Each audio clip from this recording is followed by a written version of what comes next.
ನಮಸ್ಕಾರ. ವಿಶೇಷ ಕಾರ್ಯಕ್ರಮಕ್ಕೆ ಸ್ವಾಗತ. ನಾನ್ Sharmita Shetty. Bigg Boss season 12 ಮುಗಿದು ಸುಮಾರು ದಿನ ಆದ್ರೂ ಕೂಡ ಅದ್ರ ಕ್ರೇಜ್ ಮಾತ್ರ ಕಮ್ಮಿ ಆಗಿಲ್ಲ. ಅದರಲ್ಲೂ ಈ ಸತಿ ಟೈಟಲ್ ವಿನ್ನರ್ ಆಗಿರುವಂತ ಗಿಲ್ಲಿ ನಟ ಅಲಿಯಾಸ್ ನಟರಾಜ ಹೋದಲ್ಲೆಲ್ಲ ಜನ ಬರ್ತಾ ಇದಾರೆ. ಇನ್ಫ್ಯಾಕ್ಟ್ ನಮ್ಗೂ ಅವ್ರನ್ನ ಹಿಡಿಯೋದು ತುಂಬಾ ಕಷ್ಟ ಆಯ್ತು. ಫೈನಲಿ ಒಂದ್ ಜಾಗದಲ್ಲಿ ಈಗ ಹಿಡಿದಿಟ್ಕೊಂಡಿದೀವಿ. ಸೊ ಲೆಟ್ಸ್ ವೆಲ್ಕಮ್ ಗಿಲ್ಲಿ ನಟ ಅಲಿಯಾಸ್ ನಟರಾಜ, ಈ ಸಲ ಬಿಗ್ ಬಾಸ್ ವಿನ್ನರ್. ನಮಸ್ಕಾರ, ಹೇಗಿದ್ದೀರಾ? ಸೂಪರ್ ಆಗಿದ್ದೀನಿ ಮೇಡಮ್. ನೀವು? ನಾನ್ ಸೂಪರ್ ಆಗಿದ್ದೀನಿ. ನೋಡಿ, ಇಷ್ಟು ದೂರ ಬಂದ್ವಿ ನಿಮ್ಮನ್ನ ಹುಡ್ಕೊಂಡು, ಫೈನಲಿ ಸಿಕ್ಕಾಕೊಂಡ್ಬಿದ್ರಿ ನಮ್ಮ ಹತ್ರ. ಸಿಕ್ಕಾಕೊಂಡ್ಬಿದ್ರಿ ಅನ್ನೋದಕ್ಕಿಂತ ಅದೇ ಮೇಡಮ್, ಅಲ್ಲಿ ಕೆಲಸ ಇಲ್ಲಿ ಕೆಲಸ, ಅಲ್ಲಿ ಹೋಗುದು ಇಲ್ಲಿ ಹೋಗುದು, ಬರೀ ಇದೇ ಆಯ್ತಾಯ್ತಲ್ಲ. ಅದಕ್ಕೆ ಕಂಗ್ರ್ಯಾಚುಲೇಷನ್ಸ್ ನಿಮ್ಗೆ. ಕರ್ನಾಟಕದ ಜನರ ಮನ್ಸ್ ಗೆದ್ದಿದ್ದೀರಾ. ಮಳವಳ್ಳಿಯ ಒಬ್ಬ ಹಳ್ಳಿ ಹೈದ, ಮಂಡ್ಯದ ಹೈದ, ಬರೀ ಇಂಡಿಯಾ ಅಷ್ಟೇ ಅಲ್ಲ ವಿದೇಶದಲ್ಲೂ ಸೌಂಡ್ ಮಾಡ್ತಾ ಇದ್ದೀರಾ. ಇಷ್ಟೊಂದು ಫ್ಯಾನ್ ಬೇಸ್ ಕ್ರಿಯೇಟ್ ಆಗುತ್ತೆ ಅಂತ ಒಂದ್ ಕಲ್ಪನೆ ಯಾವತ್ತಾದ್ರೂ ಇತ್ತ, ಅಥವಾ ಒಂದ್ ಕನ್ಸ್ ಕಂಡಿದ್ರ ಯಾವತ್ತಾದ್ರು? ಕನ್ಸಲ್ಲೂ ಕನಸು ಕಂಡಿರಲ್ಲ ಈ ತರ ಆಯ್ತದೆ ಅಂತ. ಅದೇನೋ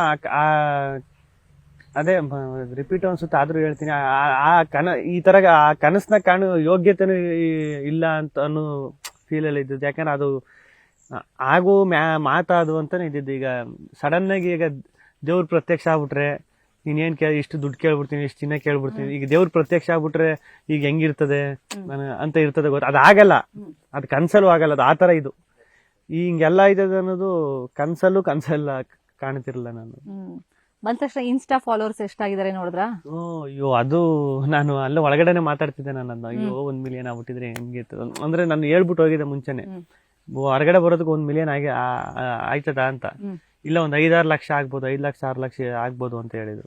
ಅಂತ ಹಿಂಗೆ ಅನ್ಬಿಟ್ಟು ಸುಮ್ನೆ ಹೋಗಿ ನಾನು ಒಳಗಡೆ ಇದ್ದಾಗ ಥಿಂಕ್ ಮಾಡ್ದೆ, 1 ಮಿಲಿಯನ್ ಆಗ್ಬಿಟ್ಟು ಸಖತ್ತಾಗಿರ್ತದಲ್ವಾ ಅಂತ. ಇಲ್ಲಿ ಬಂದ್ರೆ ಅದಕ್ಕೆ ಡಬ್ಬಲ್ ಟ್ರಿಬಲ್, ಹೊರಗಡೆ ಅಂದ್ರೆ ಆತರ 100 ಪಟ್ಟು ಸಿಕ್ಬಿಡ್ತು. ನಿಮ್ ಮೇಲ್ ಕ್ರಿಯೇಟ್ ಆಗಿರೋ ಸಾಂಗ್ಸ್ ವಿಡಿಯೋಸ್ ಎಲ್ಲ ನೋಡಿದ್ರೆ ಹೊರಗಡೆ ಬಂದು ರ್ಯಾಪ್ ಸಾಂಗ್ಸ್ ಎಲ್ಲ ನೋಡ್ಬಿಟ್ಟು ಅದ್ ಯಾರು ಮಾಡಿದಾರೋ ನಿಜವಾಗ್ಲೂ ಸಖತ್. ನಾ ಟೈಮ್ ಕೊಟ್ಬಿಟ್ಟು ಮಾಡೋರಲ್ಲ, ನನ್ಗೆ ನಿಜವಾಗ್ಲೂ ಅವ್ರ ಕೈ ಮುಗಿಬೇಕು.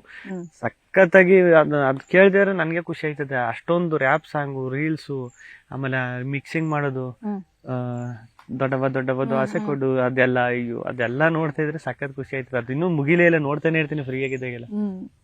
ಸೋಷಿಯಲ್ ಮೀಡಿಯಾದಲ್ಲಿ ನಿಮ್ ಬಗ್ಗೆ ಟ್ರೋಲ್ಗಳಿರ್ಬೋದು, ಅದನ್ನೆಲ್ಲ ನೋಡಿ ಎಷ್ಟು ಖುಷಿ ಆಯ್ತು? ಟ್ರೋಲ್ ಅಂದ್ರೆ ಅದು ನನ್ಗೆ ಒಂದು ದೊಡ್ಡ ಖುಷಿ ಏನಂದ್ರೆ ಮೇಡಮ್, ಸಖತ್ ಈಗಲೂ ಆಶ್ಚರ್ಯ ಮತ್ತೆ ಖುಷಿ ಆಯ್ತಾ ಇರೋದು.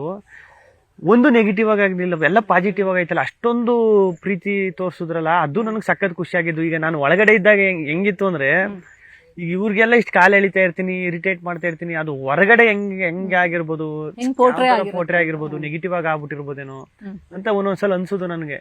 ಏನೋ ಆಗಿರ್ತದ ಹೊರಗಡೆ ಅಂತ ಒಂದೊಂದ್ಸಲ ಭಯ ಆಗೋದು. ಹೊರಗಡೆ ಬಂದ್ಮೇಲೆ ಫುಲ್ಲು ಅದು ಡೆಡ್ ಆಪೋಸಿಟ್ ಚೇಂಜ್, ಫುಲ್ಲು ಉಲ್ಟಾ. ಈಗ ಕಟ್ಔಟ್ ರೇಂಜಿಗೆ ಬಂದಿದ್ದೀರಾ ನೀವು, ಗೊತ್ತಾ? ಇಷ್ಟೊಂದ್ ಪ್ರೀತಿ ಬಹುಶಃ ಇಷ್ಟು ಸೀಸನ್ ಅಲ್ಲಿ ಯಾರಿಗೂ ಕೊಟ್ಟಿರ್ಲಿಲ್ಲ ಜನ. ಗಲ್ಲಿ ನಿಮ್ ಫೋಟೋಸ್ ಕಟ್ಔಟ್ ಹಾಕಿ ಗೆದ್ದು ಬರಬೇಕು ಗಿಲ್ಲಿ. ಈ ಸತಿ ಗಿಲ್ಲಿನೇ ಗೆಲ್ಲೋದು. ಇನ್ಫ್ಯಾಕ್ಟ್ ಆ ಲಾಸ್ಟ್ 2 ಡೇಸ್ ಏನಿತ್ತು ಫಿನಾಲೆಗೂ ಮುಂಚೆ, ಅವಾಗ ಒಂದ್ ಕ್ರೇಜ್ ಇತ್ತು. ಅದ್ರ ಬಗ್ಗೆ ಫ್ರೆಂಡ್ಸ್ ಎಲ್ಲ ಹೇಳಿದ್ರ, ಫ್ಯಾಮಿಲಿ ಮೆಂಬರ್ಸ್ ಹೆಂಗಿತ್ತು ಅಂತ ಹೇಳಿ? ನಾನು ಆಚೆ ಕಪ್ಪಿ ಹಿಡ್ಕ ಬಂದಲ್ಲ ಮೇಡಮ್, ಅದು ಬಂದ ತಕ್ಷಣನೇ ಗೆದ್ದ ತಕ್ಷಣನೇ ಒಬ್ರು ಹೇಳಿದ್ರು, ಹೊರಗಡೆ ಹೆಂಗೈತೆ ನೋಡ್ತೇವೆ ಒಂದ್ಸತಿ, ಸುಮ್ನೆ ಒಂದ್ ಸ್ಯಾಂಪಲ್ ಅಂತ. ಅಲ್ಲಿ ಹೊರಗಡೆ ಎಲ್ಲ ಕಟ್ಔಟ್ ಎಲ್ಲ ಹಾಕಿ ಇದೆಲ್ಲ ಮಾಡ್ತಿರಲ್ಲ, ಅದೊಂದು ಸುಮ್ನೆ ತೋರ್ಸಿದ್ರು ಒಂದು 30-20 ಸೆಕೆಂಡ್. ನಾನು ಅಲ್ಲೇ ಮೀಟರ್ ಆಫ್ ಆಗೋಯ್ತು ನನಗೆ. ಅಯ್ಯೋ, ಈ ತರ ಎಲ್ಲ ಮಾಡ್ತಾ ಈ ತರ ಆಗೈತೆ ಒಳಗಡೆ. ಅಂದ್ರೆ ಒಳಗಡೆ ಗೆಸ್ಟ್ ಬಂದಾಗ ಹೇಳಿದ್ರು, ಯಾರು ಗೆಸ್ಟ್ಗಳು ಬಂದಾಗ, ನೀವು ಹೊರಗಡೆ ಒಂದು ಸರಿ ಬಂದು ನೋಡಿ ಹೆಂಗೈತೆ ಕ್ರೇಜ್. ಎಲ್ರಿಗೂ ಹೇಳ್ತಿರು, ನಾನು ಪರ್ಟಿಕ್ಯುಲರ್ ಒಬ್ಬರಿಗೆ ಅಂತ ನನಗೆ ಅಂತ ಹೇಳ್ತಿರಲ್ಲ. ನಿಮ್ದೆಲ್ಲ ಕ್ರೇಜ್ ಹೆಂಗೈತೆ ಅಂದ್ರೆ ಒಂದು ಸರಿ ಹೊರಗಡೆ ಬಂದು ನೋಡಿ, ನಿಮ್ಗೆ ಗೊತ್ತಾಯ್ತದ. ಒಳ್ಳೆ ಎಲೆಕ್ಷನ್ ತರ ನಡೀತೈತೆ ಹೊರಗಡೆ ಎಲ್ಲ ಅಂತೆಲ್ಲ. ಸರಿ ಆಯ್ತು ಅಂದ್ರೆ ಎಲ್ಲ ಬಂದಾಗ ಎಲ್ರು ಚೆನ್ನಾಗಿ, ಅಂದ್ರೆ ಅವ್ರು ಏನಾರ ನಾವು ಹೆಂಗೆ ಒಳಗೆ ಒಂದು ಮೆಂಟಾಲಿಟಿ ಆಟ ಆಡ್ತಾ ಇರ್ತೀವಲ್ಲ, ನೀನ್ ಚೆನ್ನಾಗ್ ಆಡ್ತಿಯಲ್ಲ, ನೀನ್ ಹಿಂಗ್ ಆಡ್ತಿದ್ದೆ ಹಂಗ ಆಡ್ತಿದ್ದೆ ಅಂದ್ಬಿಟ್ಟು ನಾವು ಕುಗ್ಬಿಡ್ತೀವಲ್ಲ. ಬಂದವ್ರೆಲ್ಲ ಕಾಮನ್ ಡೈಲಾಗ್ ಏನಂದ್ರೆ, ಎಲ್ರು ಚೆನ್ನಾಗ್ ಆಡ್ತಿದ್ರೆ ಚೆನ್ನಾಗಾಡಿ ಅಂತಾನೆ ಇದ್ದಿದ್ದು. ಅಲ್ಲಿ ಕ್ಲಾರಿಟಿ ಇರ್ಲಿಲ್ಲ. ಬಂದವರೆಲ್ಲ ಹಂಗೆ ಹೇಳೋರು. ಆಮೇಲೆ ಬಂದವರೆಲ್ಲ ಹೇಳೋರು, ಹೊರಗಡೆ ನಿಮ್ಗೆಲ್ಲ ಹೆಂಗೈತೆ ಗೊತ್ತಾ ಕ್ರೇಜ್, ಹಂಗೆಲ್ಲ ಹೇಳೋರಲ್ಲ, ಓ ಸೂಪರು ಅಂತೆಲ್ಲ ಇದ್ದ. ಎಲ್ರಿಗೂ ಆತರ ಇದೆಯಲ್ಲ ಸೂಪರು ಅನ್ನೋ ತರ. ಹೊರಗಡೆ ಬಂದ್ಮೇಲೆ ಅದೆಲ್ಲ ನಿಜ, ಎಲ್ರಿಗೂ ಹಂಗ ಐತೆ ಕ್ರೇಜು. ಅದು ನೋಡ್ಬಿಟ್ಟು ಖುಷಿ ಆಯ್ತು, ಒಂದ್ ಲೆವೆಲ್ ಜಾಸ್ತಿ. ಅದೇ. ಅಪ್ಪ ಅಮ್ಮ ಎಷ್ಟು ಖುಷಿಯಾಗಿದ್ದಾರೆ? ನಿಮ್ಮ ಅಪ್ಪ ಮಾತಾಡಿದ್ ಕೇಳಿಸ್ಕೊಂತ ಇದ್ದೆ ನಾನು. ಬಹುಶಃ ನಾನು ಜೀವನದಲ್ಲಿ ಇಷ್ಟು ದುಡ್ದಿದ್ದೀನೋ ಇಲ್ಲ, ನನ್ನ ಮಗ 3 ತಿಂಗಳಲ್ಲೇ ದುಡ್ಬಿಟ್ಟು ಅಷ್ಟು ದುಡ್ಡು ಅಂತೇಳಿ ಎಷ್ಟು ಖುಷಿಯಾಗಿದ್ದಾರೆ? ಅವರು ಸಿಕ್ಕಾಪಟ್ಟೆ ಖುಷಿ ಮೇಡಮ್. ಅವರು ಅದು ಅನ್ಕೊಂಡಿದ್ದೆ ಒಂದು ಮುಂಚೆ. ಅದೇ ಸ್ಟಾರ್ಟಿಂಗು ಅದು ಈಗ ಹೆಂಗಿತ್ತು ಅಂದ್ರೆ ಗೊತ್ತಲ್ಲ ಮೇಡಮ್, ಈಗ ಹಳ್ಳಿ ಲೈಫ್ ಹೆಂಗಿರ್ತದೆ ಅಂದ್ರೆ, ಓದ್ಬೇಕು, ಒಂದ್ ಕೆಲಸ ತಗೋಬೇಕು, ಒಂದಷ್ಟು ಸಂಬಳ ಚೀಟಿ ದುಡ್ಡು, ಮದುವೆ, ಇದು ತಂಗಿ ಅಕ್ಕ ಅವ್ರಿದ್ರೆ ಅವ್ರ ಮದುವೆ, ಅವ್ರ ಸಾಲ ತೀರಿಸ್ಬೇಕು, ಅವ್ರ ಸಾಲಕ್ಕೆ ದುಡ್ಡು ಕಟ್ಟಬೇಕು, ಬಡ್ಡಿ ಗಿಡ್ಡಿ ಕಟ್ಟಬೇಕು, ಅದ್ರಲ್ಲಿ ಒಂಚೂರು ಸೇವ್ ಮಾಡ್ಕೊಂಡು ನಿನ್ ಮದುವೆಗೂ ಉಳಿಸ್ಕೋಬೇಕು, ಮನೆಗೆ ಒಂದಷ್ಟು ಕೊಡ್ಬೇಕು. ಹಿಂಗಿರ್ತದೆ. ಇದು ಇದು ಒಂದ್ ಸರ್ಕಲ್ ಇದು ಫಿಕ್ಸ್. ಇದು ಇದು ಆರ್ಡರ್ ಇರ್ತದೆ ಗೊತ್ತಾ ನಿಮ್ಗೆ? ಆತರ ಆರ್ಡರ್. ನೀನು ಸ್ಕೂಲ್ ಆದ್ಮೇಲೆ ಕಾಲೇಜ್ ಓದು, ಕಾಲೇಜ್ ಆದ್ಮೇಲೆ ಕೆಲ್ಸಕ್ಕೆ ಹೋಗು, ಕೆಲ್ಸಕ್ಕೆ ಆದ್ಮೇಲೆ ಮದುವೆ ಆಗು, ಮದುವೆ ಆದ್ಮೇಲೆ ಈ ತರ ಇನ್ ಲೈಫ್ ಹಂಗಿದ್ದಲ್ವಾ ಅವರು. ಹಾಗೆ ಅವ್ರಿಗೂ ನಂಬಿಕೆ ಇಲ್ಲ. ಅವ್ರನ್ನ ಬೈರು, ನಾನು ಹಿಂಗೆ ಶೂಟಿಂಗ್ ಕೆಲ್ಸಕ್ಕೆ ಹೋಗ್ಬಿಡ್ತೀನಿ, ಡೈರೆಕ್ಟರ್ ಆಗ್ಬಿಡ್ತೀನಿ, ಆರ್ಟಿಸ್ಟ್ ಆಗ್ಬಿಡ್ತೀನಿ. ಆರ್ಟಿಸ್ಟ್ ಅನ್ನೋದು ಅವಾಗ ಜಾಸ್ತಿ ಇರಲಿಲ್ಲ ಮೈಂಡಲ್ಲಿ. ಶೂಟಿಂಗ್ ಕೆಲ್ಸಕ್ಕೆ ಹೋಗ್ಬೇಕು ಅನ್ನೋದಿತ್ತು. ನೀನ್ ಏನ್ ಕೋದ ಅಲ್ಲಿ ಏನ್ ಮಾಡಿಯ ಸರಿ, ಶೂಟಿಂಗ್ ಕೆಲ್ಸಕ್ಕೆ ಹೋಗ್ಬಿಟ್ಟು ನಮಗೆಲ್ಲ ಅಲ್ಲ ಅದು. ಕೆಲ್ಸಕ್ಕೆ ಹೋಗೋದು ಬೈರು ಅವರು ಯಾವಾಗ್ಲೂ. ಅದು ಈಗ ನೋಡಿದ್ರೆ ಅವರು ಅಷ್ಟು ಖುಷಿ ಪಡೋದು ನೋಡೋದು. ಈಗ ಅದೇ ಅಲ್ವ ಮೇಡಮ್, ಅಲ್ಟಿಮೇಟ್ಲಿ ಅಪ್ಪ ಅಮ್ಮನ ಮಕ್ಕಳಲ್ಲಿ ಆ ನಗು ನೋಡಿದಾಗ ಅದು ಸಾಕಲ್ಲಪ್ಪ ಇನ್ನು ಜೀವನದಲ್ಲಿ. ಇಷ್ಟು ಅವ್ರ ಮಕ್ಕಳಲ್ಲಿ ಒಂದ್ ನಗು, ನನ್ನಿಂದ ಒಂದ್ ನಗು ಬಂತಲ್ಲ, ಸೂಪರ್ ಅನ್ಸುತ್ತೆ. ಈಗ ಕರ್ನಾಟಕ ಜನ ನಿಮ್ಮನ್ನ ಹೊತ್ತು ಮೆರೆಸ್ತಾ ಇದಾರೆ. ಬಹುಶಃ ನೀವ್ ಕೇಳ್ಪಟ್ಟಿದ್ದೀರಾ. ಜನರ ಹತ್ರ ಹೋದ್ರೆ ಇನ್ನೂ ನಿಮ್ಗೆ ಆ ಪ್ರೀತಿ ಅಭಿಮಾನ ಏನು ಅನ್ನೋದು ಗೊತ್ತಾಗುತ್ತೆ. ಅದಕ್ಕೋಸ್ಕರ ನೀವು ನಮ್ಮ ಸ್ಟುಡಿಯೋ ಒಂದಿನ ಬರ್ಬೇಕು. ಪಬ್ಲಿಕ್ ಹೌಸ್ ಓಪನ್ ಮಾಡಿ ಮಾತಾಡಿಸ್ತೀವಿ. ಈಗ ಯಾರೋ ಮಾತಾಡಿದ್ ಕೇಳಿಸ್ಕೊಳ್ತಾ ಇದೆ. ತುಂಬಾ ಇನ್ನೋಸೆಂಟ್ ಜನ, ಹಳ್ಳಿ ಜನ. ನೀವು ಹಳ್ಳಿಯಿಂದಾನೇ ಬಂದವರು. ಬಹುಶಃ 45 ವರ್ಷದ ಹಿಂದೆ ನಾವು ಡಾಕ್ಟರ್ ರಾಜ್ಕುಮಾರ್ ಅವ್ರು ಶೂಟಿಂಗ್ ಅಲ್ಲಿ ಇದಾರೆ ಅಂದ್ರೆ ಹೋಗ್ತಿದ್ವಿ. ನಾವು ನಿಜಾನ ಡಾಕ್ಟರ್ ರಾಜ್ಕುಮಾರ್ ಅವ್ರನ್ನೇ ನೋಡ್ತಾ ಇದೀವ ಅಂತ ಅಂದ್ಬಿಟ್ಟು ಮುಟ್ತಾ ಇದ್ವಿ. ನಾವು ಕನ್ಸ ಅಂತ ತಿಳ್ಕೊಳಕ್ಕೆ ರಾಜ್ಕುಮಾರ್ ಅವ್ರನ್ನ ಮುಟ್ಟಿದೀವಿ. ನಮ್ಮೂರ್ ಹುಡ್ಗ ಗಿಲ್ಲಿನ್ ಮುಟ್ಟೋಕ್ ಆಗ್ತಿಲ್ಲ, ಅಷ್ಟು ಬೆಳೆದ್ಬಿಟ್ಟ ಹುಡ್ಗ ಅಂತ ಇಷ್ಟು ಖುಷಿ ಪಡ್ತೀರಾ? ಮೇಡಮ್ ಅವ್ರಿಗೆಲ್ಲ ದೊಡ್ಡವ್ರಿಗೆಲ್ಲ ಹೋಲಿಸ್ಲೇಬಾರ್ದು ಮೇಡಮ್. ಯಾಕಂದ್ರೆ ನಾವು ಅದೇ ನಾನು ಹೇಳ್ತಿರ್ತಿಲ್ಲ, ಅವ್ರ ಕಾಲ್ ದುಡ್ಗು ಸಮಯ ಇಲ್ಲ. ನಾವು ಅವ್ರು ಸಿನಿಮಾ ಎಲ್ಲ ನೋಡ್ಕೊಂಡು ಅಂದ್ರೆ ಅವರಷ್ಟು ಅವ್ರಿಗೆ ಹೋಲ್ಸ್ಕೊಂಡು ನಾನು ಏನೂ ಇಲ್ಲ ಮೇಡಮ್. ಸತ್ಯವಾಗ್ಲೂ ಆ ತರ ಏನಿಲ್ಲ ಮೇಡಮ್. ಮುಟ್ಟಕ್ಕಾಗಲ್ಲ, ಸಿಗಕ್ಕಾಗಲ್ಲ, ಆ ತರ ಏನಿಲ್ಲ ಮೇಡಮ್. ಇಲ್ಲೇ ಇದ್ದೀನಿ, ಇಲ್ಲೇ ಇರ್ತೀನಿ. ಅದೇ ಅದೊಂದು ಖುಷಿ ಆಯ್ತದೆ ಮೇಡಮ್ ನೋಡಿದಾಗ. ಒಂದು ಎಲ್ರ ಮಕ್ಕಳು ಈಗ ಹಿಂಗ್ ಬಂದ್ ಹಿಂಗ್ ಮಾಡ್ತಾರೆ. ಅಪ್ಪು ಸರ್ ಪುಣ್ಯ ಭೂಮಿಗೆ ಹೋಗಿದೆ, ಅಲ್ಲಿಗೆ ಹೋಗಿದೆ. ಅವಾಗ ಅಲ್ಲಿಗೆ ಬಂದಿರೋರೆಲ್ಲ ಪಾಪ ಈ ವಯಸ್ಸಾಗಿರೋರೆಲ್ಲ ಹಿಂಗ್ ಬಂದ್ ಹಿಂಗ್ ಮಾಡೋದು, ದೃಷ್ಟಿ ತೆಗೆಸ್ಕೊಳ್ಳಿ ಹೋಗಿ ಅನ್ನೋದು, ಅದೆಲ್ಲ ನೋಡ್ತಾ ಇದ್ರೆ ಎಷ್ಟು ಕನೆಕ್ಟ್ ಆಗ್ಬಿಟ್ಟವ್ರೆ. ಸುಮಾರು ಜನ ಹೇಳ್ತಾರೆ ಬಿಗ್ ಬಾಸ್ ಶೋ ಮುಗಿದ್ಮೇಲೆ ನಮ್ಗೆ ಬೇಜಾರು ಕಣಪ್ಪ, ನಾವು ಟಿವಿನೇ ನೋಡ್ತಾ ಇಲ್ಲ, ಸುಮ್ಮನೆ ಕೂತಿರ್ತೀವಿ ಅಂತೆಲ್ಲ ಅನ್ನೋದು. ಅದೆಲ್ಲ ನೋಡಿದ್ರೆ ಅದೇ ನಾನು ಹೇಳ್ತೀನಲ್ಲ ಮೇಡಮ್, ಇವಾಗ ನಾವು ಬಿಗ್ ಬಾಸ್ ಮನೆ ಒಳಗಡೆ ನಾವ್ ಇಷ್ಟೇ ಜನ ಇರೋರು, ಹೊರಗಡೆ ಅವರು ಮನೆ ಒಳಗಡೆ ಟಿವಿ ನಮ್ಮನ್ನ ನೋಡ್ತಾ ಇರ್ತಾರೆ ಅಂತ. ಆಕ್ಚುಲಿ ಅವ್ರೆಲ್ಲ ಬಿಗ್ ಬಾಸ್ ಒಳಗಡೆ ಅವರು ಜೀವಿಸ್ತಾ ಇದ್ರು ನಮ್ ಜೊತೆ, ನಾವು ಮಾತ್ರ ಜೀವಿಸ್ತಾ ಇರಲಿಲ್ಲ ಅಲ್ಲಿ ಅನ್ನಿಸ್ಬಿಡ್ತು. ಚಿಕ್ಕ ಚಿಕ್ಕ ಮಕ್ಕಳುಗಳು ಗಿಲ್ಲಿ ಮಾಮ, ಗಿಲ್ಲಿ ಅಂತ ಹೇಳುದು, ಅದೆಲ್ಲರೂ ನೋಡ್ತಾ ಇದ್ರೆ ಚಿಕ್ಕವರಿಂದ ದೊಡ್ಡವ್ರವರೆಗೂ ಅದು ನನ್ ಪುಣ್ಯ ಮೇಡಮ್. ಯಾವ ಜನ್ಮದ ಪುಣ್ಯನೇನೋ, ನಮ್ಮ ಅಪ್ಪ ನಮ್ಮಮ್ಮ ಮಾಡೋದ್ ಪುಣ್ಯನೇನೋ. ಈಗ ಹೊಸದಾಗಿ ನಮಗೊಂದು ಮಾಹಿತಿ ಬಂತು, ಒಂದ್ ಸೋರ್ಸ್ ಇಂದ ಬಂದಿದ್ದು. ಸೊ ರಜನಿಕಾಂತ್ ಅವರಿಗೆ ಬಿಗ್ ಬಾಸ್ ಬಗ್ಗೆ ಒಂದು ಕ್ವೆಶ್ಚನ್ ಕೇಳಿದಾಗ, ಅಂದ್ರೆ ನಿಮ್ ಫೇವ್ರೇಟ್ ರಿಯಾಲಿಟಿ ಶೋ ಯಾವುದು ಅಂತ ಕೇಳಿದಾಗ, ನಾನ್ ರಿಯಾಲಿಟಿ ಶೋಸ್ ನೋಡಲ್ಲ, ಬುಕ್ಸ್ ಓದ್ತೀನಿ. ಬಟ್ ನನ್ನ ಹೆಂಡತಿ ಯಾವಾಗ್ಲೂ ರಿಯಾಲಿಟಿ ಶೋಸ್ ನೋಡ್ತಾರೆ. ಅದರಲ್ಲಿ ಎಸ್ಪೆಷಲಿ ಕನ್ನಡ ಬಿಗ್ ಬಾಸ್ ಅಲ್ಲಿ ಗಿಲ್ಲಿ ಅಂದ್ರೆ ಅವ್ರಿಗೆ ಇಷ್ಟ. ಕೆಲವೊಂದು ಕಾಮಿಡೀಸ್ ಅನ್ನು ನಂಗೆ ತೋರಿಸಿದ್ದಾರೆ ಅಂತಂದ್ರು. ಅಂತ ಒಬ್ಬ ಸೂಪರ್ ಸ್ಟಾರ್ ನಿಮ್ ಕಾಮಿಡಿ ವಿಡಿಯೋಸ್ ನೋಡಿರೋದು, ನನಗೆ ಗೊತ್ತು ಗಿಲ್ಲಿ ಅಂತ ಹೇಳಿರೋದು, ಎಷ್ಟು ಖುಷಿ ಆಗುತ್ತೆ ಮೇಡಮ್. ನನಗೆ ಅದು ನಿಜನ ಸುಳ್ಳ ನಾನು ಸುಮಾರು ಸತಿ ಅದನ್ನೆಲ್ಲ ಹುಡುಕ್ಬಿಟ್ಟಿದ್ದೀನಿ ಮೇಡಮ್. ಹಂಗೆ ಹೇಳಿದಾರ ನೋಡುವ ಅಂತ ನಾನು ನೋಡಿಲ್ಲ. ಬಟ್ ಅದು ಓದ್ದೆ ಮೇಡಮ್. ನಾವೆಲ್ಲ ನಾನು ಯಾರು ಮೇಡಮ್ ಫಸ್ಟ್ ಆಫ್ ಆಲ್ ಅಂತ ಸೂಪರ್ ಸ್ಟಾರ್ ಅವರು ಶಿವಣ್ಣ ದೊಡ್ಡವರೆಲ್ಲ ನಾವೆಲ್ಲ ಯಾರು ಮೇಡಮ್ ಅವ್ರ ಮುಂದೆ ಅಂತವ್ರು. ಅವ್ರನ್ನೆಲ್ಲ ನೋಡ್ಕೊಂಡು ಅವ್ರ ಸ್ಟೈಲು, ರಜನಿ ಸರ್ ಸಿಕ್ಕಾಪಟ್ಟೆ ಇಷ್ಟ ನನಗೆ. ಅವ್ರ ಸ್ಟೈಲು ನಾನು ಸಿಕ್ಕಾಪಟ್ಟೆ ಎಂಜಾಯ್ ಮಾಡ್ತೀನಿ, ಸಿಕ್ಕಾಪಟ್ಟೆ ಇಷ್ಟ ನನಗೆ. ಅವರು ನನ್ನ ಇಮ್ಯಾಜಿನೇಷನ್ ಅದು ತಾಟು ಬರೋದಿಲ್ಲ ನೋಡ್ರಿ. ನನ್ನ ಇವ್ರಿ ರಜನಿ ಸರ್ ಈಗ ನಾನು ಏನಾರ ಒಂದ್ 4-5 ಸಿನಿಮಾ ಮಾಡಿ ಅದೇನಾರ ದೊಡ್ಡಿಟ್ಟಾಗಿ ಅದ್ ನೋಡಿ ಒಂದು ರಿಯಾಲಿಟಿ ಶೋ, ಆ ರಿಯಾಲಿಟಿ ಶೋ ಅಷ್ಟು ಹೆಸರು ತಂದು ಕೊಡ್ತದೆ, ಅಲ್ಲಿವರೆಗೂ ರೀಚ್ ಆಯ್ತದೆ ಅಂದ್ರೆ ಅದು ನಾನು ಈಗ್ಲೂ ನಾನು ಹುಡುಕ್ತಾನೆ ಇರ್ತೀನಿ ಮೇಡಮ್. ರಜನಿ ಸರ್ ಹಂಗ್ ರಜನಿ ಸರ್ ಮಾತಾಡಿದಾರ ಅಂತ. ನನ್ ಪುಣ್ಯ ಮೇಡಮ್. ಫೈನ್. ಅಂದ್ರೆ ಮನೆ ಒಳಗ್ ನೀವಿದ್ದಾಗ, ಮನೆ ಒಳಗೂ ಹೋಗಕ್ ಮುಂಚೆ ಪ್ರಾಪರ್ಟಿ ಕಾಮಿಡಿಯಿಂದ ನೀವು ಸಿಕ್ಕಾಪಟ್ಟೆ ಫೇಮಸ್ ಆಗಿದ್ದು, ಜನ ಅವಾಗ್ಲೂ ನಿಮ್ಮನ್ನ ಗುರುತಿಸ್ತಿದ್ರು, ಇಲ್ಲ ಅಂತಲ್ಲ. ಮನೆ ಒಳಗೆ ಹೋದ್ಮೇಲೆ ಹೊರಗಡೆ ಏನಾಗ್ತಿದೆ ಅಂತ ಅಫ್ಕೋರ್ಸ್ ನಿಮ್ಗೆ ಗೊತ್ತಿರಲ್ಲ. ಮನೆ ಒಳಗೆ ನೀವು ಜೀವಿಸ್ತಾ ಹೋಗ್ತೀರಾ, ಈ ತರ ಸ್ಪರ್ಧಿಗಳ ಜೊತೆ ನಿಮ್ದೊಂದು ಬಾಂಡಿಂಗ್ ಅಂತಿರುತ್ತೆ. ಸೊ ಅವರೆಲ್ಲ ಮಾಡೋದು ಟ್ರೋಲ್ ಆಗ್ತಿತ್ತು, ನೀವು ಮಾಡೋದು ಟ್ರೆಂಡ್ ಆಗ್ತಿತ್ತು. ಆ ಕಲ್ಪನೆ ಏನಾದ್ರು ಇತ್ತಾ? ಅಂದ್ರೆ ಈ ಪಂಚ್ ಇಲ್ಲಿ ಕೊಟ್ರೆ ಬಹುಶಃ ಜನಕ್ಕೆ ಇಷ್ಟ ಆಗ್ಬೋದು, ಆ ಯೋಚನೆಗಳು ಹೆಂಗಿತ್ತ? ಅದೇ ಈಗ ನಾನೇನಾದ್ರೂ ಹೊರಗಡೆ ಇದ್ದಿದ್ರೆ, ಹೊರಗಡೆ ಅಂದ್ರೆ ರೆಗ್ಯುಲರ್ ನಮ್ ರಿಯಾಲಿಟಿ ಶೋಗಳು ಏನಿರ್ತವೆ, ಡ್ಯಾನ್ಸ್ ಶೋ, ಕಾಮಿಡಿ ಶೋ, ಈ ತರ ಶೋ ಆಗಿದ್ರೆ ನಾನು ಹೊರಗಡೆನೆ ಇರ್ತೀನಿ. ಇವತ್ತು ನಾವು ಶೂಟ್ ಮಾಡಿದ್ರೆ ಭಾನುವಾರ ಶನಿವಾರ ಟೆಲಿಕಾಸ್ಟ್ ಇರ್ತಾರೆ, ಅಲ್ಲಿ ಗೊತ್ತಾಗ್ಬಿಡ್ತದೆ ಯಾವ್ದು ವರ್ಕ್ ಆಯ್ತಾ ಇದೆ, ಯಾವ್ದು ವರ್ಕ್ ಆಯ್ತಾ ಇಲ್ಲ, ಏನ್ ಮಾಡ್ಬೇಕು ಏನು ಅಂತ. ಆದ್ರೆ ಬಿಗ್ ಬಾಸ್ ಹಂಗಲ್ಲ ಮೇಡಮ್, ಅಲ್ಲಿ ಹೊರಗಡೆ ಏನ್ ನಡೀತದೆ ಅಂತಾನು ಗೊತ್ತಿಲ್ಲ, ಹಿಂಗ್ ಬಾಗ್ಲಿಂದ ಆಚೆ ಏನ್ ನಡೀತದೆ ಅಂತಾನು ಗೊತ್ತಿಲ್ಲ, ಗೋಡೆ ಪಕ್ಕದಲ್ಲಿ ಏನ್ ನಡೀತಾ ಇರ್ತದೆ ಅಂತಾನು ಗೊತ್ತಿರಲ್ಲ ಬಿಗ್ ಬಾಸ್ ಅಲ್ಲಿ. ಅದೆಲ್ಲ ಪ್ಲಾನ್ ಮಾಡಿ ಏನು ಮಾಡಕ್ಕೆ ಆಗಲ್ಲ ಮೇಡಮ್. ನೀವು ಪ್ಲಾನ್ ಮಾಡ್ಬಿಟ್ಟು ನೀವು ಹೋಗುದು ಬಿಗ್ ಬಾಸ್ ಅಲ್ವೇ ಅಲ್ಲ, ನೀವು ಬ್ಲೈಂಡ್ ಆಗಿ ಹೋಗ್ಬೇಕು, ಅಲ್ಲಿ ಸಿಚುವೇಶನ್ ನೋಡ್ಕೊಂಡು ಆಟ ಆಡ್ಬೇಕು. ಅಂದ್ರೆ ಅಲ್ಲಿ ಲೈವ್ ಆಗಿ ಅಲ್ಲಿ ಬದುಕುದು ಅಂತಾರಲ್ಲ ಮೇಡಮ್, ಜೀವಿಸುದು ಅಂತ. ಈಗ ನೀವು ನಾನು ಅಲ್ಲಿ ಬದುಕಿದ್ರೆ ತಾನೇ ಏನಾರ ಮಾತಾಡೋದು, ನೀವೇನಾರ ಮಾತಾಡ್ರೆ ನಾನ್ ರಿಟರ್ನ್ ಮಾತಾಡೋದು, ಏನಾರ ಒಂದು ಉಟ್ಕತ್ತದೆ ಆತರ. ಸೊ ಈಗ ವಂಶದ ಕುಡಿ ಅಂತ ರಕ್ಷಿತಾ ಅವ್ರನ್ನ ಕರಿತಿದ್ರಿ. ನಾನ್ ಮೊನ್ನೆ ಅವ್ರನ್ನ ಇಂಟರ್ವ್ಯೂ ಮಾಡಿದಾಗ ನಂಗೆ ಗಿಲ್ಲಿ ತರದ ಹುಡುಗ ಬೇಕು ಅಂತ ಅವ್ರೊಂದು ಅಪ್ಲಿಕೇಶನ್ ಹಾಕಿದಾರೆ, ಏನ್ ಹೇಳ್ತೀರಾ? ಅಪ್ಲಿಕೇಶನ್ ಸುಮ್ನೆ ತಮಾಷೆಗಳಿರ್ತಾರೆ ನೋಡಿ, ಅವ್ರು ನಂತರ ಅನ್ನೋದಿಲ್ಲ, ಸುಮ್ನೆ ತಮಾಷೆಗೇನೋ ಡಚಾಕ್ ಮಾಡೋಕೆ ಹೇಳಿರ್ತಾರೆ. ಇಲ್ಲ, ಆತರ ಫನ್ ಇರೋದು, ಕಾಮಿಡಿ ಮಾಡೋರು, ನಂತರ ಜೋಯಲ್ ಅಥವಾ ಗಿಲ್ಲಿ ತರ ಇರೋರು ನನಗ್ ಬೇಕು. ಅದೇ ಹೇಳೋರಲ್ಲ, ಗಿಲ್ಲಿ ತರ ಇರೋರು ಬೇಕು, ಗಿಲ್ಲಿ ಅಲ್ಲ ಅಂತ. ಹಂಗ್ ಸುಮ್ನೆ ಏನೋ ತಮಾಷೆಗಳಿರ್ತಾರೆ ಅಷ್ಟೇ. ರಕ್ಷಿತಾ ಬಗ್ಗೆ ನೀವ್ ಅಂತ ಇದ್ರಿ, ಒಂದ್ ಟ್ರಯಾಂಗಲ್ ಲವ್ ಸ್ಟೋರಿ ಎಲ್ಲ ಸಿಕ್ಕಾಪಟ್ಟೆ ಓಡ್ತಾ ಇದೆ ಇನ್ಸ್ಟಾಗ್ರಾಮ್ ಅಲ್ಲಿ, ನೋಡಿದ್ರ ಕಾವ್ಯ, ಗಿಲ್ಲಿ, ರಕ್ಷಿತಾ ಅಂತ ಟ್ರಯಾಂಗಲ್ ಲವ್ ಸ್ಟೋರಿ ಎಲ್ಲ ಸಿನಿಮಾ ಅಂತೆಲ್ಲ ಅಭಿಮಾನಿಗಳು ಆಲ್ರೆಡಿ ಡಿಮ್ಯಾಂಡ್ ಇಟ್ಬಿಟ್ಟಿದ್ದಾರೆ, ನೀವ್ ಹೀರೋ ಅವರಿಬ್ರು ಹೀರೋಯಿನ್ಸ್ ಅಂತ. ಅಯ್ಯೋ, ಆತರ ಸಿಗ್ಬೇಕಲ್ಲ ಮೇಡಮ್. ಪಾಪ ಆಸೆ ಪಡೋದು, ಅವ್ರಿಗೂ ಆಸೆ ಇರ್ತದೆ. ರಿಯಾಲಿಟಿ ಶೋ ಚೆನ್ನಾಗೈತೆ, ಸಿನಿಮಾದಲ್ಲಿ ಹೆಂಗಿರ್ತದೆ ನೋಡ್ಬೇಕು ಅಂತ ಆಸೆ ಇರ್ತದೆ ಮೇಡಮ್. ಆಗ್ಬೇಕಲ್ಲ ಮೇಡಮ್, ಅದು ಕೂಡ್ ಬರ್ಬೇಕಲ್ಲ ಅದೆಲ್ಲ. ಇನ್ನು ಫ್ರೆಂಡ್ಶಿಪ್ ಬಗ್ಗೆ ರಕ್ಷಿತಾ ಮೊನ್ನೆ ತುಂಬಾ ಹೇಳ್ತಾ ಇದ್ರು. ರಘು, ಗಿಲ್ಲಿ ಮತ್ತೆ ನಾನು, ಅಂದ್ರೆ ರಕ್ಷಿತಾ ಹೇಳ್ಕೊಂಡಿರೋದು ಅದು ಬಹುಶಃ ಲೈಫ್ ಟೈಮ್ ಇರುತ್ತೆ, ನಾವು ಮರಿಯಲ್ಲ. ಆಮೇಲೆ ಮೀನ್ ಸಾರೆಲ್ಲ ಮಾಡಿ ಕರಿತೀನಿ ಅಂತ ರಕ್ಷಿತಾ ಅಂದಿದ್ದಾರೆ. ಆ ಫ್ರೆಂಡ್ಶಿಪ್ ನ ಆ ಬಾಂಡಿಂಗ್ ಹೆಂಗಿತ್ತು? ಹೊರಗಡೆ ಬಂದ್ಮೇಲೆ ಎಲ್ಲ ಮಾತಾಡ್ಕೊಂಡ್ರ ರಘು ಮತ್ತೆ ರಕ್ಷಿತಾ? ಇವಾಗ ಸಿಕ್ಕಿದ್ರು ಮೇಡಮ್ ಪ್ರೋಗ್ರಾಮ್ ಅಲ್ಲಿ, ಇವಾಗ ಎಲ್ರು ಸಿಕ್ಕಿದ್ರು, ಮಾತಾಡ್ದು. ಗಿಲ್ಲಿ ಸಿಕ್ಕು, ಎಲ್ಲೂ ಗಿಲ್ಲಿ ಫೋನ್ ಮಾಡ್ತೀನಿ, ಗಿಲ್ಲಿ ಮಾತಾಡುವ, ನಂಬರ್ ಇಲ್ಲ, ನಂಬರ್ ತಗೋಬೇಕು, ಮಾತಾಡುವ ಗಿಲ್ಲಿ ಅಂತೆಲ್ಲ ಹೇಳಿ ಮಾತಾಡೋ. ರಘುವಣ ಪಾಪ ಎಲ್ಲ, ರಘುವಣ ತಮ್ಮ, ನನ್ನ ತಂಗಿ ಬಂದವರು, ಅವ್ರ ಜೊತೆ ನಾನ್ ಬಂದವನೆ ಅಂತ ಹೇಳಿ ಮಾತಾಡ್ತಾರೆ ಚೆನ್ನಾಗಿ. ಕಾವ್ಯ ಎಲ್ಲ ಬಂದಿದ್ರು. ಓಕೆ, ಈಗ ಮತ್ತೊಂದು ಕ್ವೆಶ್ಚನ್ ಇದೆ. ಕಾವ್ಯ ಮೇಲೆ ಗಿಲ್ಲಿಗೆ ನಿಜವಾಗ್ಲೂ ಲವ್ ಆಗಿತ್ತಾ? ಬಹುಶಃ ಸೋಷಿಯಲ್ ಮೀಡಿಯಾದಲ್ಲಿ ನೀವು ನೋಡಿರ್ತೀರಾ ಅಲ್ವಾ, ಫ್ಯಾನ್ಸ್ ಡಿಮಾಂಡ್ ನೋಡಿರ್ತೀರಾ. ಅಂದ್ರೆ ಕೆಲವೊಂದು ಕಾಂಬಿನೇಷನ್ ವರ್ಕ್ ಆದಾಗ ಅಂತದೆಲ್ಲ ಚರ್ಚೆಗಳು ಅಫ್ಕೋರ್ಸ್ ನಡೆಯುತ್ತೆ. ಹೌದಾ? ಲವ್ ಮಾಡ್ತಿದ್ರಾ? ಇಲ್ಲ ಮೇಡಮ್, ಹಿಂಗಂದಿದ್ದು ನಾನು. ಮಾಡ್ತಾ ಇದ್ದೀರಾ? ನೀವು ಕನ್ಫ್ಯೂಸ್ ಮಾಡ್ಬೇಡಿ, ರೇಗಿಸ್ತಿದೆ ಅಷ್ಟೇ, ರೇಗಿಸ್ತಿದೆ ಆತರ. ಬಟ್ ಲವ್ ಅಂತ ಇಷ್ಟ ಆಗೋ ಹುಡುಗಿಗೆ ತಾನೇ ರೇಗ್ಸಕ್ ಸಾಧ್ಯ. ಎಸ್ ಫ್ರೆಂಡ್ ಆಗಿ ತುಂಬಾ ಇಷ್ಟ ಅವರು ನಮಗೆ. ನೀವು ಫ್ರೆಂಡ್, ನೀವು ತುಂಬಾ ಇಷ್ಟ ನನ್ಗೆ. ಅದೇ ಕಾವ್ಯ ಬೇರೆ ತರ ಫ್ರೆಂಡ್. ಬೇರೆ ತರ ಫ್ರೆಂಡ್ ಅಂದ್ರೆ ಫ್ರೆಂಡೇ ಮೇಡಮ್, ಅದ್ರಲ್ಲಿ ಯಾವ ತರ ಇರ್ತದೆ.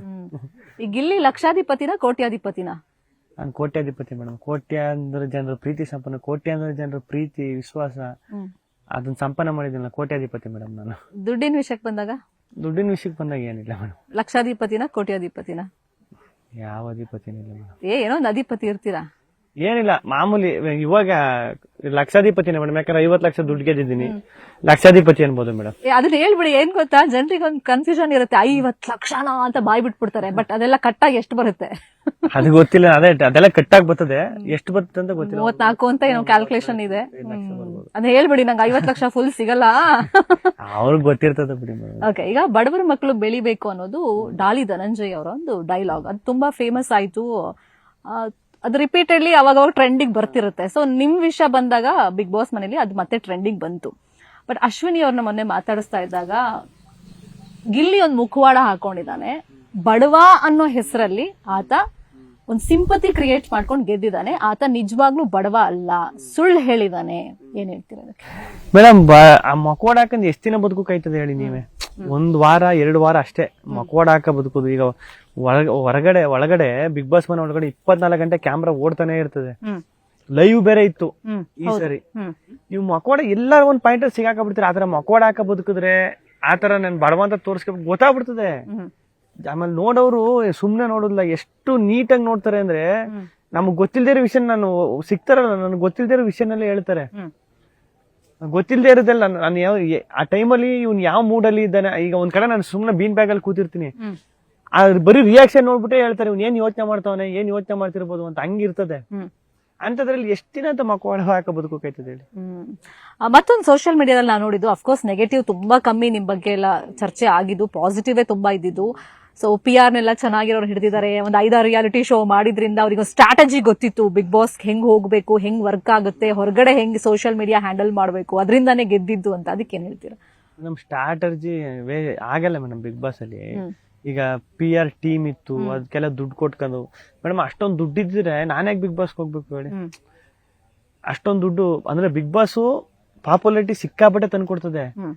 ಈಗ ಅಷ್ಟು ದುಡ್ಡು ಇಟ್ಕೊಂಡು ಈಗ ಅಷ್ಟು ದುಡ್ಡು ನನ್ನ ಹತ್ರನೇ ದುಡ್ಡಿಲ್ಲ, ನನಗೆ ತಿನ್ನಕ್ ದುಡ್ಡಿಲ್ಲ, ನನ್ನ ಹತ್ರ ದುಡ್ಡಿಲ್ಲ ಅಂದ್ಮೇಲೆ ಬೇರೆಯವ್ರ ಹತ್ರ ಇಸ್ಕೊಡ್ಬೇಕು, ಬೇರೆಯವ್ರನ್ನ ನೆಗೆಟಿವ್ ಮಾಡ್ಬೇಕು. ಈಗ ನನ್ನ ದುಡ್ಡು ಖರ್ಚು ಮಾಡ್ಕೊಂಡು ಬೇರೆಯವ್ರ ನೆಗೆಟಿವ್ ಮಾಡ್ಬೇಕು, ಬೇರೆಯವ್ರ ಕೆಳಗೆ ಹಾಕ್ಬೇಕು ಅಂತ ಅದು ನನ್ಗೇನು ಆತರ ಇಲ್ಲ ಮೇಡಮ್.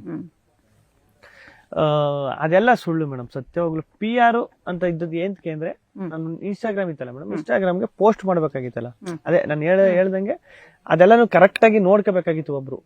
ಅದೀಗ ನನ್ನ ಇನ್ಸ್ಟಾಗ್ರಾಮ್ ಪೇಜ್ ಓಪನ್ ಮಾಡಿದ್ರೆ ನೀವು ನೋಡಿಬೇಕಾರೆ ಅಲ್ಲಿ ಯಾವ್ದು ಯಾರ ಬಗ್ಗೆನು ಏನು ಇವಾಗೆಲ್ಲ ಸೋಷಿಯಲ್ ಮೀಡಿಯಾ ಜಮಾನ ಅದನ್ನ ಚೆನ್ನಾಗಿ ಹ್ಯಾಂಡಲ್ ಮಾಡೋರು ಬೇಕೇ ಬೇಕು. ಅದಕ್ಕೆ ಇದ್ದಿದ್ದಷ್ಟೇ. ಈಗ ಅದೊಂದು ಟೀಮ್ ಕಟ್ಕೊಂಡು ಅವ್ರನ್ನ ಮೇಡಮ್ ಆಗಲ್ಲ. ನೀವೇ ಒಬ್ಬರನ್ನ ಎಷ್ಟೇ ನೆಗೆಟಿವ್ ಮಾಡು ಕೊಟ್ರು ಒಂದು ಟೀಮ್ ಇಟ್ಕೊಂಡು ಪೀಸ್ ಅವ್ರು ತುಂಬಾ ಜನ ಇರ್ತಾರೆ, ಅದ್ರಲ್ಲಿ ಇದು ಕಾಣಿಸೋದೇ ಇಲ್ಲ ನೆಗೆಟಿವ್ ಮಾಡಕ್ ಕೊಟ್ರೆ. ಈಗ ಎಷ್ಟು ಅಂತ ಮಾಡಕ್ಕಾಯ್ತದೆ. ಈಗ ನಾನು ನೆಗೆಟಿವ್ ಮಾಡ್ಬೇಕು ಒಂದು ಟೀಮ್ ಇಟ್ಕೊಂಡ್ರೆ ಏನ್ ಒಂದ್ 5 ಪೇಜ್ 6 ಪೇಜ್ ಅಲ್ಲಿ ಮಾಡ್ಬೋದು, ಒಂದ್ 5-6 ವಿಡಿಯೋ ಮಾಡ್ಬೋದಾ? ಅಷ್ಟೊಂದು ವಿಡಿಯೋ ಹೆಂಗ್ ಮಾಡಕ್ಕಾಯ್ತದೆ? ಎಲ್ರು ಹಂಗಾರೆ ಏನು ಇಡೀ ಕರ್ನಾಟಕ ತುಂಬಾ PR ಏನಾರು ಇಟ್ಕಕ್ಕಾಗತ್ತಾ? ಆಗಲ್ಲ. ಜನ ಅಲ್ಟಿಮೇಟ್ಲಿ ಜನರು ಏನ್ ನೋಡ್ತಾರೆ ಅದೇ, ಅವ್ರೇನು ಡಿಸೈಡ್ ಆಯ್ತಾರೆ ಅದೇ ಫೈನಲ್. ಅಶ್ವಿನಿ ಅವ್ರಿಗೆ ಈ ಪ್ರಶ್ನೆ ನಾನು ಕೇಳಿದ್ದೆ, ಅಂದ್ರೆ ಇಷ್ಟು ದಿವಸದಲ್ಲಿ ಗಿಲ್ಲಿ ಒಳ್ಳೆಯವನು ಅಂತ ಯಾವ ಪಾಯಿಂಟ್ ಆಫ್ ಮೂಮೆಂಟ್ ಅಲ್ಲಿ ನಿಮ್ಗೆ ಅನ್ನಿಸ್ತಾ ಅಂದಾಗ, ನನಗೆ 1 ಸೆಕೆಂಡ್ ಕೂಡ ಆತ ಒಳ್ಳೆಯವನು ಅಂತ ಅನ್ಸೇ ಇಲ್ಲ ಇದುವರೆಗೂ. ನೀವ್ ಒಳ್ಳೆಯವರ ಕೆಟ್ಟವರ? ಕೆಟ್ಟವನೇ ಇರ್ಬೋದು ಮೇಡಮ್. ಏನ್ ಹೇಳ್ತೀರಾ ಇದಕ್ಕೆ? ಯಾವತ್ತೂ ನಂಗೆ ಅವ್ನು ಒಳ್ಳೆಯವನು ಅಂತ ಅನ್ನಿಸ್ಲೇ ಇಲ್ಲ ಮನೆಯೊಳಗಿದ್ದಾಗ. ಮೇಡಮ್ ಸತ್ಯವಾಗ್ಲೂ ಅದು ನನಗೂ ಆಶ್ಚರ್ಯ ಆಯ್ತದೆ. ಅಶ್ವಿನಿ ಮೇಡಮ್ ಒಂದು ಟೈಮ್, ಅದೇ ನಾನು ಸುಮಾರು ಸಲ ಹೇಳವನಿ ಅದನ್ನ, ಮನೆಯಿಂದ ಆಚೆ ಬರ್ಬೇಕಾದ್ರು ರಕ್ಷಿತಾ ನಾನು ಎಲ್ಲ ಇದ್ದಾಗ್ಲೂ ದೇವ್ರಿಗೆ ಪೂಜೆ ಮಾಡಿ ಅವರೇ ಕರೆದು ಎಲ್ರಿಗೂ ಪೂಜೆ ಮಾಡಿ ಚೆನ್ನಾಗಿ ಆಡ್ದು. ಆಲ್ರೆಡಿ ಗೆದ್ದಿದೀವಿ ನಾವು, ಯಾರೇ ಗೆದ್ರು ಯಾರು ಬೇಜಾರ್ ಮಾಡ್ಕೊಳ್ಳೋದು ಬೇಡ, ನನಗಂತೂ ಬೇಜಾರಿಲ್ಲ, ನೀವು ಬೇಜಾರ್ ಮಾಡ್ಕೊಬಿಟ್ಟು ಎಲ್ಲ ಖುಷಿಯಾಗಿರೋಣ, ಅಲ್ಲಿ ಸಿಗೋಣ ಇಲ್ಲಿ ಸಿಗೋಣ, ಒಂದು ಸರಿ ಎಲ್ಲ ನಮ್ ಬಿಗ್ ಬಾಸ್ ಟೀಮ್ ಎಲ್ಲ ಸರಿ ಎಲ್ಲ ಟ್ರಿಪ್ಗೆ ಹೋಗೋಣ ಅಂತೆಲ್ಲ ಮಾತಾಡೋದು. ಆಮೇಲೆ ಕೆಲವೊಂದು ವಿಚಾರ ಅವರೇ ಹೇಳೋರು. ಇದೆಲ್ಲ ಬರೀ ಈಗ ಗೇಮು ಅಷ್ಟೇ, ಇಲ್ಲಿಂದ ಹೊರಗಡೆ ಹೋದ್ಮೇಲೆ ನಾವೆಲ್ಲ ಫ್ರೆಂಡ್ಸ್. ಆಮೇಲೆ ಸುಮಾರು ಸರಿ ಅವ್ರ ಮನೆಗೆ ಊಟಕ್ಕೆ ಕರೆದವ್ರೆ ನನ್ನ. ಅವ್ರ ಅಮ್ಮ ಬಂದಾಗ ಎಷ್ಟು ನನ್ನ ಜೊತೆಲಿ ಚೆನ್ನಾಗಿ ಕೈ ಹಿಡ್ಕೊಂಡು ಕೊಡ್ತೀನಿ ಅಂತ ಅಶ್ವಿನಿ ಅವ್ರು ಹೇಳಿದ್ರು ನಿಮ್ಮ ಅಮ್ಮಗೆ. ಸಿಕ್ಕಾಪಟ್ಟೆ ನನ್ನ ಜೊತೆ ಚೆನ್ನಾಗಿ ಕೂತ್ಕೊಂಡ್ ಮಾತಾಡಿ, ಫ್ಯಾಮಿಲಿ ಎಲ್ಲ. ಅವ್ರ ತಮ್ಮ ಬಂದಾಗ ಅವ್ರು ಚೆನ್ನಾಗಿ ಮಾತಾಡಿದ್ರು. ಬಟ್ ಅಶ್ವಿನಿ ಮೇಡಮ್ ಅದ್ ಯಾಕೆ ಹಂಗಂದ್ರು ಅಂತ ನನ್ಗೆ ಈಗ್ಲೂ ಕೊರತೈತೆ. ಅದು ಅಲ್ಲಿ ಕೂತ್ಕೊಂಡು ಸ್ಟೇಜ್ಗೆ ಹೋಗುವವರ್ಗುನು, ಸ್ಟೇಜ್ ಇಂದ ಅಲ್ಲಿ ಬರೋವರ್ಗುನು ಚೆನ್ನಾಗೇ ಇದ್ರು, ಚೆನ್ನಾಗೇ ಮಾತಾಡಿದ್ರು. ಅಂದ್ರೆ ಅದೆಲ್ಲ ಹೋಗ್ಬಿಟ್ಟಿತ್ತು ಆಲ್ರೆಡಿ. ಈಗ ಆ ವೀಕ್ ಇದ್ದಿದ್ದೇ ಅದಲ್ವಾ, ನಿಮ್ ಯಾರಿಗಾರ ಸಾರಿ ಕೇಳ್ಬೇಕಂದ್ರೆ ಕೇಳಿ, ಏನಾರು ತಪ್ಪು ಮಾಡಿದ್ರೆ ನೀವೇನಾರ ಅದನ್ನ ನೆನೆಸ್ಕೊಂಡು ಇದ್ ಮಾಡ್ಬಾರ್ದಾಗಿತ್ತು ಒಂದು ಯಾರಿಗಾರ ಅಂದಿದ್ರೆ ಬೋದಿದ್ರೆ, ಆ ವೀಕ್ ಇದ್ದಿದ್ದೆ. ಅದಕ್ಕೆ ಅದನ್ನೆಲ್ಲ ಬೆಂಕಿಗೆ ಹಾಕೋದು, ಲೆಟ್ರಲ್ಲಿ ಬರ್ದ್ಬಿಟ್ಟು ಅದೆಲ್ಲ ಆಗಿ ಇದು ಇಲ್ಲಿಗೆ ಬಿಡ್ಬೇಕು, ಅದೆಲ್ಲ ಮಾತಾಡಿ ಇದು ಮುಗೀತು ಇಲ್ಲಿಗೆ ಅಂತ ನಾವೇ ಕೂತ್ಕೊಂಡ್ ಮಾತಾಡವಿ. ಈ ಆಟದ ಬರದಲ್ಲಿ ಹಿಂಗ ಆಗೈತೆ, ಹಿಂಗೆಲ್ಲ ಸಾರಿ ಒಬ್ರಿಗೊಬ್ರು ಸಾರಿ ಕೇಳ್ಕೊಂಡು ಕೈಯೆಲ್ಲ ಕುಲುಕಿ ಎಲ್ಲ ಆದ್ಮೇಲೆ ಅದ್ ಯಾಕೆ ಹಂಗಂದ್ರು ಅಂತ ಗೊತ್ತಿಲ್ಲ ಮೇಡಮ್. ಅವ್ರನ್ನ ಕೇಳಿದ್ರು. ಏನಾದ್ರು ಫೋನ್ ಥ್ರೂ ಮಾತಾಡಿದ್ರ ಅವ್ರ ಹತ್ರ, ಅಥವಾ ಇವತ್ ಪ್ರೋಗ್ರಾಮ್ ಎಲ್ಲ ಸಿಕ್ಕಿದ್ರ? ಇಲ್ಲ, ಅವರು ಬತ್ತವ್ರೆ ಅಂತ ಹೇಳಿದ್ರು. ನಾನ್ ಅಷ್ಟೊತ್ತಿಗೆ ಬಂದ್ಬಿಟ್ನಲ್ಲ. ಏನೋ 2 ಗೋಲ್ಡ್ ಚೈನ್ ಹಾಕೊಂಡಿದ್ರಿ, ಎಲ್ಲಿ ಕಾಣಿಸ್ತಿಲ್ಲ ಕುತ್ಕೇಲಿ? ಇಲ್ಲ ಮೇಡಮ್, ಸುಮ್ಮನೆ ಅದು ಅವ್ರು ಹಾಕಿ ದೊಡ್ಡ ಉಂಗುರಗಳು ಇಲ್ವಾ? ಇಲ್ಲ, ವಾಪಸ್ ತಗೊಂಡ್ಬಿಟ್ರ? ವಾಪಸ್ ತಗೊಂಡ್ರು ಅನ್ನೋದಕ್ಕಿಂತ ಹಾಕಿದ್ರು ಅಷ್ಟೇ. ಇದಕ್ಕೆ ಫೋಟೋಗೆ ಗೋಲ್ಡ್ ಅಂಗಡಿ ಇನಾಗ್ರೇಷನ್ ಅಲ್ವಾ, ಅದಕ್ಕೋಸ್ಕರ ಹಾಕಿದ್ರು ಅಷ್ಟೇ. ನಾನು ಹಂಗೆ ಅನ್ಕೊಂಡ್ ಇದೇನಪ್ಪ ಇಷ್ಟೊಂದೆಲ್ಲ ಹಾಕ್ತವ್ರೆ, ಕೈಗೆ ಉಂಗ್ರ ಎಲ್ಲ ಹಾಕ್ತವ್ರೆ, ಬ್ಯಾಡ ಮಾಡಿದ್ರು ಇಷ್ಟೊಂದ್ ಚೈನ್. ನನ್ನ ಲೈಫಲ್ಲೇ ಫಸ್ಟ್ ಹಾಕಿದ್ದು ಒಂದ್ ಸಣ್ಣ ಒಂದ್ ಉಂಗ್ರ ಇತ್ತು ಅಷ್ಟೇ ನನ್ನ ಬೆಳ್ಳಲ್ಲಿ. ಇಷ್ಟೊಂದು ಹಾಕ್ಬಿಟ್ರಲ್ಲ, ನನಗೆ ತಲೆ ಎಲ್ಲ ಕೆಟ್ಟಾಯ್ತು. ಕೊಟ್ಬಿಟ್ರೆ ಏನ್ ಮಾಡೋದು ಅಂತ ಆತರ. ಆಮೇಲೆ ಕೇಳ್ತಾ ಇಲ್ವಲ್ಲ, ಮೋಸ್ಟ್ಲಿ ನನಗೆ ಇರ್ಬೇಕು, ಕೇಳ್ತಾ ಇಲ್ವಲ್ಲ ನನಗೆ ಇರ್ಬೇಕು ಅನ್ಕೊಂಡ್ ಆಮೇಲೆ ಏನ್ ಮಾಡ್ದೆ ಗೊತ್ತಾ, ಎತ್ತಿ ಒಳಕ್ ಹಾಕಂದ್ ಗುಂಡಿ ಹಾಕಬಿಟ್ಟೆ. ಆಮೇಲೆ ಹೊರಡ್ಬೇಕಾದ್ರೆ ಮಾಮೂಲಿ ಕೊಟ್ಬಿಟ್ಟು ಬಂದೆ. ಅವರೇ ಕೇಳಿದ್ರ ಅಥವಾ ನೀವೇ ಕೊಟ್ಟು ಬಂದ್ರ? ನೋಡಿ ಪಾಪ, ಅವರು ತುಂಬಾ ಒಳ್ಳೆಯವರು, ಹಂಗೇನಿಲ್ಲ, ನಾನೇ ಕೊಟ್ಬಿಟ್ಟು ಬಂದೆ. ಮನೆ ಒಳಗಡೆ ಇದ್ದಾಗ ನೀವು ಸಿಕ್ಕಾಪಟ್ಟೆ ಕಾಮಿಡಿ ಮಾಡ್ತಾ ಇದ್ರಿ, ಅದಕ್ಕೆ ನೀವು ಫೇಮಸ್ ಕೂಡ, ಅದಕ್ಕೆ ಹೋಗಿದ್ದು ಬಿಗ್ ಬಾಸ್ ಮನೆಗಿಲ್ಲ ಅಂತಲ್ಲ. ಅದು ಹೊರಗಡೆ ಟ್ರೆಂಡ್ ಆಗ್ತಿತ್ತು, ಜನ ತುಂಬಾ ಆ ಕಾಮಿಡಿಯನ್ನು ಇಷ್ಟಪಡ್ತಾ ಇದ್ರು. ಬಟ್ ಮನೆ ಒಳಗೆ ಇರೋರ್ಗೆ ಯಾಕೆ ಇರಿಟೇಷನ್ ಆಗ್ತಿತ್ತು ಅಂತ ಅನ್ಸುತ್ತೆ. ಮತ್ತೆ ಗಿಲ್ಲಿ ಬರೀ ಕಾಮಿಡಿ ಮಾಡ್ಕೊಂಡೇ ಇರ್ತಾನೆ, ಅವನ್ ಮನೆ ಕೆಲಸ ಪ್ರಾಪರ್ ಆಗಿ ಮಾಡಲ್ಲ, ಅಡಿಗೆ ಅಂತೂ ಬರೋದೇ ಇಲ್ಲ, ಬರೀ ಕಾಮಿಡಿ ಮಾಡ್ಕೊಂಡ್ ಕೂತಿರ್ತಾನೆ. ಮೇಡಮ್ ಅದೇ ನನ್ಗೆ ನನ್ನ ಸ್ಟ್ರೆಂತ್ ಏನು ಮೇಡಮ್, ಈಗ ಫಿಸಿಕಲಿ ಅವಣ್ಣ ಸ್ಟ್ರಾಂಗ್ ಅವರೇ. ಈಗ ಎಲ್ಲ ಒಂದೊಂದು ಕ್ಯಾಟಗರಿ ಇರ್ತಾರಲ್ಲ ಮೇಡಮ್, ನನ್ನ ಸ್ಟ್ರೆಂತ್ ನಾನು ಬಂದಿರ್ ನನ್ನ ಬಿಗ್ ಬಾಸ್ ಏನಂತ ಸೆಲೆಕ್ಟ್ ಮಾಡೋರೆ ಮಾತಾಡ್ತಾನೆ ಏನೋ ತಮಾಷೆ ಮಾಡ್ತಾನೆ ಮಾತಾಡ್ತಾನೆ ಅಂತಾನೆ ಕರೆದಿದ್ದು ನನ್ನ ಸ್ಟ್ರೆಂತ್ ತಾನೆ ಅದೇ ತಾನೆ. ಈಗ ನಾನು ಪರ್ಸನಲ್ ಆಗಿ ಬಂದ್ಬಿಟ್ಟು ನಮ್ಮ ಮನೇಲಿ ಬಿಗ್ ಬಾಸ್ ಟೀಮ್ ಅವ್ರು ಯಾರು ಬಂದು ನಮ್ಮ ಮನೇಲಿ ಇದ್ದು ಇವನು ಬೆಳಿಗ್ಗೆ ಎದ್ದಾಗ ಹೆಂಗಿರ್ತಾನೆ ಮಧ್ಯಾಹ್ನ ಹೆಂಗಿರ್ತಾನೆ ಏನ್ ತಿಂತಾನೆ ಹಂಗೆಲ್ಲ ನೋಡಿ ರಿಸರ್ಚ್ ಮಾಡ್ಬಿಟ್ಟು ತಗೊಳಲ್ಲ. ಅವ್ನ ಸ್ಟ್ರೆಂತ್ ಏನು ಇವನು ಈ ಕಾಮಿಡಿ ಮಾತಾಡ್ತಾನೆ ಕಾಮಿಡಿ ಎಲ್ಲೋ ಮಾಡ್ತಾನೆ ಅಂದ್ಬಿಟ್ಟು ತಕೊಂಡಿರ್ತಾರೆ. ಅದ್ ನನ್ನ ಸ್ಟ್ರೆಂತ್. ನಾನು ಅದ್ನೇ ಮಾಡ್ಬೇಕಲ್ಲ ಮೇಡಮ್, ಇನ್ನೇನ್ ಮಾಡಕೈತದ. ನಾನೀಗ ರಘುವಣ ಇದ್ರು, ರಘುವಣ ಅವ್ರ ಸ್ಟ್ರೆಂತ್ ಏನು, ಅವ್ರು ಫಿಸಿಕಲಿ ಫಿಟ್ ಅವ್ರೆ, ಗೇಮು ಟಾಸ್ಕು ರಘುವಣ ಧನುವಣ ಎಲ್ಲ. ಆಮೇಲೆ ಅವ್ರಿಗೆ ಗೊತ್ತು ಏನ್ ಡಯಟ್ ಫುಡ್ ಇನ್ನೊಂದು ಪ್ರೋಟೀನ್ ಗೀಟೀನ್ ಎಲ್ಲ. ನನ್ ಕೇಳೋ ನನ್ಗೆ ಏನ್ ಗೊತ್ತು ಅದೆಲ್ಲ ಏನು ಅಂತಲೇ ಗೊತ್ತಿಲ್ಲ ನನಗೆ. ನನ್ನ ಅವ್ರವ್ರ ಸ್ಟ್ರೆಂತ್ ಇರ್ತದಲ್ಲ ಅದನ್ನ ಯೂಸ್ ಮಾಡ್ಕೊಂಡು ಬಿಗ್ ಬಾಸ್ ಅಲ್ಲಿ ಸರ್ವೈವ್ ಆಯ್ತಿದ್ರು. ಅಂದ್ರೆ ಮನೆಯವ್ರ ಒಪಿನಿಯನ್ ಪ್ರಕಾರ ಅಂದ್ರೆ ಟಾಸ್ಕ್ ಎಲ್ಲ ಗಿಲ್ಲಿ ಚೆನ್ನಾಗಿ ಆಡ್ತಿರ್ಲಿಲ್ಲ, ಕೆಲ್ಸನೂ ಮಾಡ್ತಿರ್ಲಿಲ್ಲ, ಬರೀ ಕಾಮಿಡಿ ಮಾಡ್ಕೊಂಡೇ ಗೆದ್ದು ಬಿಟ್ರ ಇಂತ ಪ್ರಶ್ನೆನೂ ಕೆಲವರು ಮಾಡಿದ್ದಾರೆ.